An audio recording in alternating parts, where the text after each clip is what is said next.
What's up everyone, I'm CallumOnToast and you guys absolutely smashed the like goal in yesterday's video, so today we have part 2 of the Battle of Spice Great League Edition.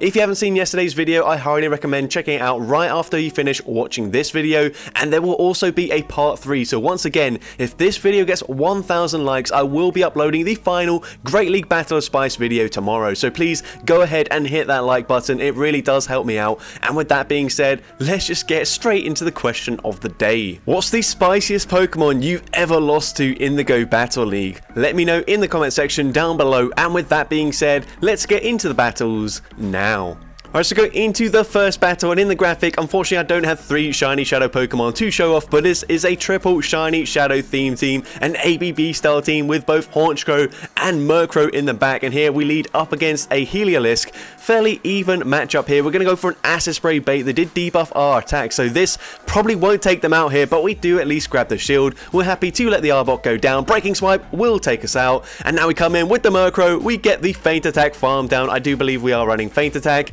The opponent comes in with a Talonflame. We will be able to make it to a foul play just before they make it to their Flame Charge, so we're going to go for the foul play. That nearly takes them out there. Unfortunately, they do get the charge move off. We're going to let the Murkrow go down and hope that Honchkrow can sweep in the end game. They come in with a Quagsire, so this is a really scary baiting game. We are going to shield, respect the damage, and the opponent full sends a Stone Edge here, and now we're going to go for a bait of a Sky Attack. Sky Attack probably will not be enough damage to take out the Quagsire, but we grab the final shield and we make it to the Brave Bird, and Brave Bird will easily one-shot the Quagsire. One Snarl takes out the Talonflame, and we're able to take that game. Into next game, we've got a trio of Pokemon that are holding plants, either in their mouths or in their hands. And we're going to lead with the Galarian Farfetch'd here into a Jellicent, and we are going to go for a Leaf Blade. They do debuff our attack, which is okay. Leaf Blade wouldn't take them out anyway, so we're going to need a second Leaf Blade here. So we go for that second Leaf Blade, and Leaf Blade from this range will be grabbing a shield, so we swap into our Pangoro, and we will tank anything they throw. Probably going to be another Bubble Beam here, and it is that Bubble Beam. The opponent going to go for another Bubble Beam here. We're happy to overfarm, but unfortunately they're going to double debuff our attack, and now they come in with a Galvantula. So we're going to go for the Night Slash. Night Slash, no boost unfortunately. We are double debuff still, so a second Night Slash won't threaten a shield, and they will be able to outpace us to the next charge move as well.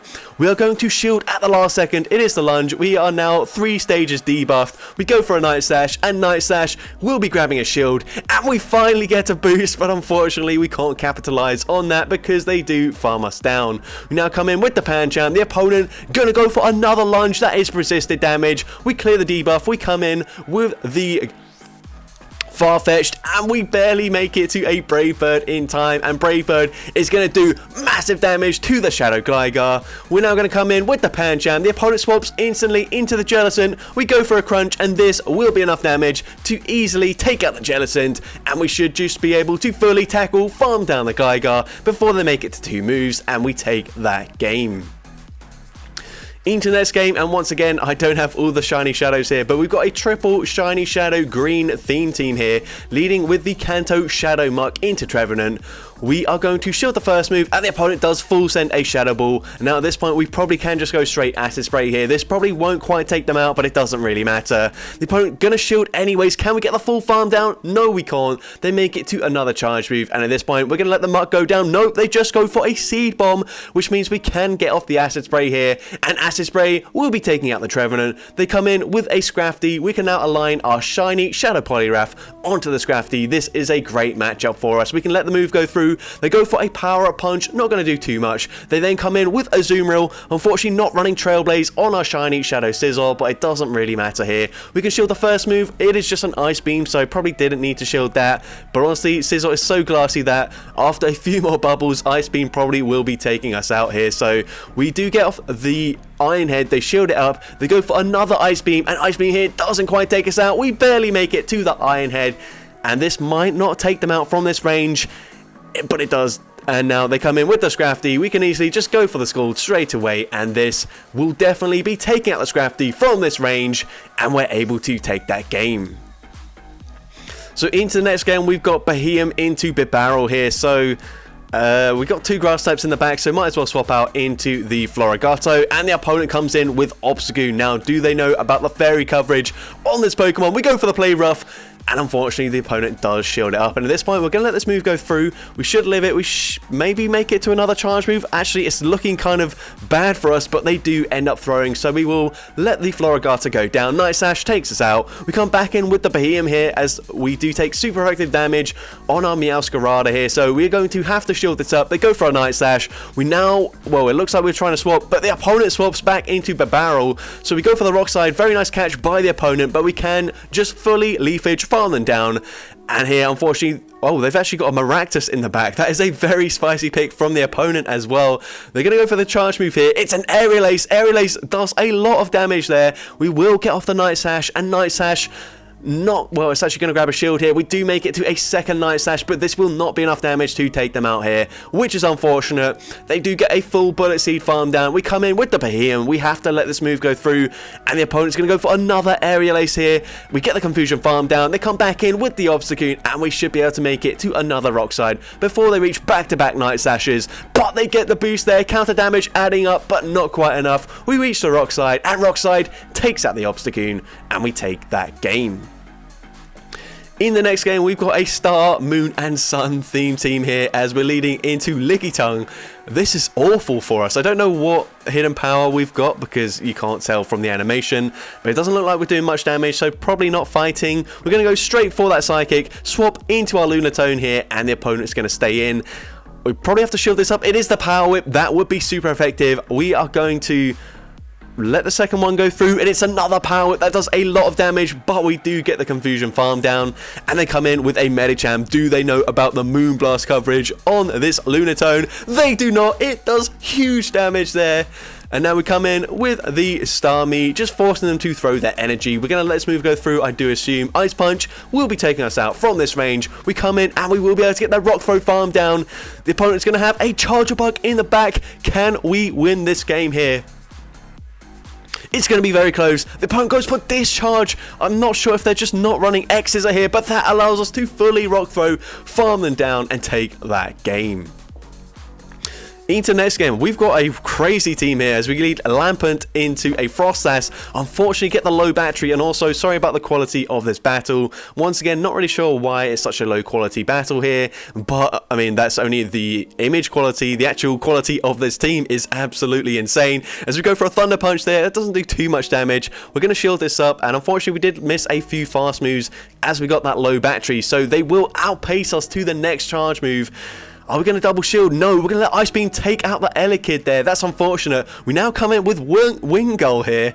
This only reaches 850 CP, so that is a crazy pick. And I think this is level 50, which is insane. Why would you max out a Wingull? Maybe you're going to max out a Pelipper in the future for the Ultra League, but we're now going to put it all on the Lampert in the back. The opponent comes in with a Scrafty, and we are resisting the counter damage. We're going to go for the Energy Ball straight away. This does have the chance to debuff their defense. We don't get that debuff, but they let it go through. We're also going to call a bait here, and the bait with a Power-Up Punch. I'm not sure why you would bait in that scenario, because now we can just probably fully Ember farm down this Frostlass. We do go for the Energy Ball just in case we get that defense drop, but I don't think it's necessary here. The opponent has to farm to back-to-back charge moves. They go for the first move here. The opponent going to go for that Avalanche bait. Honestly, Avalanche would take us out, but we get the Ember farm down anyways, and we take that game. Into the next game, we're going to see a Floatzel into a Noctowl. So Floatzel, very attack weighted Pokemon, not got the best moveset. It does now have Liquidation, but it doesn't help it out that much. We're going to shield up the Sky Attack here, and the opponent swaps into a Vigoroth, so we're going to go straight for that Liquidation, and Liquidation going to do quite a lot of damage there, get the defense drop. We can come in with the Shadow Crobat, go for a full farm down here after tanking one Body Slam, and we should be able to get the Air Slash farm down. We do get it, and the opponent's going to come back in with the Noctowl, so we can go straight for a Poison Fang. Poison Fang going to debuff their defense, doesn't do too much damage, but they are going to have to throw to take us out before we make it to another charge move. So we're going to let the Sky Attack take out the Crobat, probably kind of come in with the Articuno here, and we do come in with the Articuno, go for the Ice Shard farm down. We get the farm down, and they've got a Swampert in the back, so we can go straight for Icy Wind, throwing just before they make it to the Hydro Cannon after 3 Ice Shards, which is very good timing. We now swap into Floatzel just to force them to throw their energy. Honestly, debuffed Hydro Cannon does still do quite a lot of damage here. Can we get to liquidation? We can't, unfortunately, but it doesn't matter. We can tank one charge move. We're going to shield the first one. They will make it to 2 hydro cannons here, but we should be able to live this second charge move, and the ice shard that does register will be enough damage to take out the Swampert, and we're able to take that game. Into next game, we see Staraptor into Azumarill, so we are going to go straight for a Brave Bird here. This is going to do a ton of damage if the opponent does let it go through, which they do, and now we swap into Jirachi, catch the resisted Ice Beam. I really like this play here, and the opponent's going to come in with a Medicham, so we can go straight Doom Desire here. We're actually farming up and going for a Psychic. I don't know if this does more damage, but it's definitely not more energy efficient. Doom Desire is a very good charge move, and I think it is only Jirachi that learns it. We also overtap here, don't go for the charge move. Quite an interesting play, but it looks like we're going to come in with Staraptor, shield once, and then just fully wing attack farm them down, which is also a great play here because Staraptor with loaded energy is dangerous, but actually Medicham makes it to 2 more Ice Punches, forcing both of our shields. And now let's see what the opponent wants to do. They come back in with Azu. We're going to go and get a Shadow Claw farm down with a Linoon, and they've got a Haunter in the back, so nothing they could do there, unfortunately, and we take that game. Now, into the next game, you'd be forgiven if you thought this was a Master League team, because I actually thought it was looking at the submission, but no, these are 3 of the rarest Pokemon you can get in the Great League. We've got Galarian Zapdos, Rayquaza, and Ho-Oh. Not a Shadow Ho-Oh, just a regular Ho-Oh, and we one-shot the Tentacruel with the Brave Bird there. They then come in with Obstagoon, which is a very odd play, but we are debuffed, and now they swap into Galarian Weezing, so a bit of an interesting play by the opponent here. But we're now going to come in with our Ho-Oh, tank the play rough fairly well. Gonna go for that Earthquake here, as this will not debuff our defense. Earthquake, gonna grab a shield from the opponent, and honestly this is quite bad for our team that they've got Galarian Weezing in the back. They go for a Sludge though, which we do barely live, and we make it to the Brave Bird. This should be grabbing the final shield from the opponent, and it does grab that shield, but they will get the Fairy Wind farm down. Now we're gonna come in with Rayquaza here, and if they go for play rough, that should easily one-shot us, but they go for another Sludge. I don't know why. We then swap, we catch the move, which is unfortunate. I think we were trying to go for that Ancient Power, but now we will make it to a Breaking Swipe, and this is going to be double resisted by the Fairy typing. It doesn't take them out, but we get the Dragon Tail farm down, and we can Dragon Tail farm down the Obstagoon to take that game. So a bit of a strange game there, but into the final battle of this video, we lead a Larvesta into Umbreon. Let me know if you've even hatched a Larvesta so far. It's very rare. The opponent swaps into a Hypno, so we are core breaking their team so far. We fully one-shot them with the Bug Buzz. That was insane, and now we swap into our Bombardier.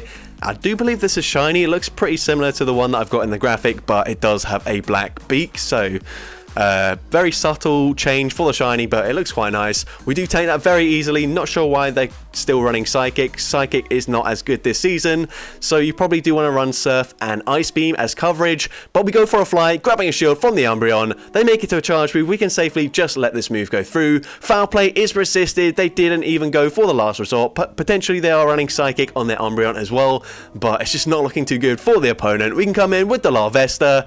They make it to a charge move. We've got 2 shields. We might as well try and close out with the Larvesta. We shield up the Foul Play, go straight for a Flame Charge. This will boost our attack, and Flame Charge actually just takes out the Umbreon as they concede the match there. So that's going to be it for today's video. If you did enjoy it, please make sure you leave a like, leave a comment letting me know, and as well, don't forget to respond to the question of the day if you haven't done so already. And if you want to see more content like this in the future, make sure you hit that subscribe button and turn on post notifications. That way you'll be notified whenever I upload a new video. And if you're wondering how to vote for your favorite spicy battle from this video, I will be uploading the polls once all 3 videos have been uploaded, so do just look out for that. And with that being said, thank you all so much for watching today's video, and I hope you have a great rest of your day.